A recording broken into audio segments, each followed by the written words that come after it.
Vers les 6 heures, un de mes confrères est monté sur les vestiaires dans le dortoir. Puis il nous a crié, il dit « Les gars, il y a du feu chez Price Brothers ». Il y a 70 ans aujourd'hui, le centre-ville de Rimouski était détruit par un violent incendie. C'est ce qu'on appellera la Nuit rouge. Gilles, c'est une tragédie qui marque à jamais l'histoire de la ville. Oui, Simon, à l'époque, Rimouski compte 11 500 résidents et près du quart d'entre eux vont se retrouver à la rue en l'espace d'une nuit. Le feu, donc, qui avait pris dans la cour à bois de la compagnie Price à l'ouest de la rivière Rimouski, va rapidement se propager dans le quartier Saint-Germain grâce à des vents violents. Au final, ce sont 230 bâtiments qui ont été détruits, plusieurs résidences, mais aussi des bâtiments importants comme le séminaire de Rimouski, l'hôtel de ville, le palais de justice, entre autres.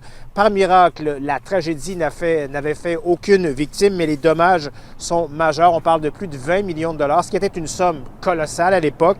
Le premier ministre du Canada, Louis Saint-Laurent, va venir à Rimouski constater l'ampleur des dommages. Il y a des denrées et de l'argent également qui seront envoyés à Rimouski, notamment par la reine d'Angleterre, le pape, plusieurs villes américaines et même la compagnie Ford. Joe Belzile, lui, était le chef des pompiers en 1950 et Maurice de Champlain, un assureur important à Rimouski. Les deux sont aujourd'hui malheureusement décédés, mais je les avais rencontrés lors de la commémoration du 50e anniversaire du feu de Rimouski. Les médecins qui venaient nous voir, nous autres, les pompiers, ils nous donnaient un peu de surmontant. Bien, ça nous fouettait un peu, ça nous empêchait de dormir un peu. J'ai fait le tour de la ville, la partie incendiée avec ma femme, et j'ai constaté des gens âgés là, qui fouillaient dans les décombres des fondations, cherchaient quelque chose. Dans la journée du lundi, les compagnies d'assurance ont émis des chèques pour 350 000 $. Alors, ça a repeuplé les gens, ça. Simon, rapidement, on va lancer la reconstruction à Rimouski, un vaste chantier là, qui va changer à jamais la face de la capitale du Bas-Saint-Laurent.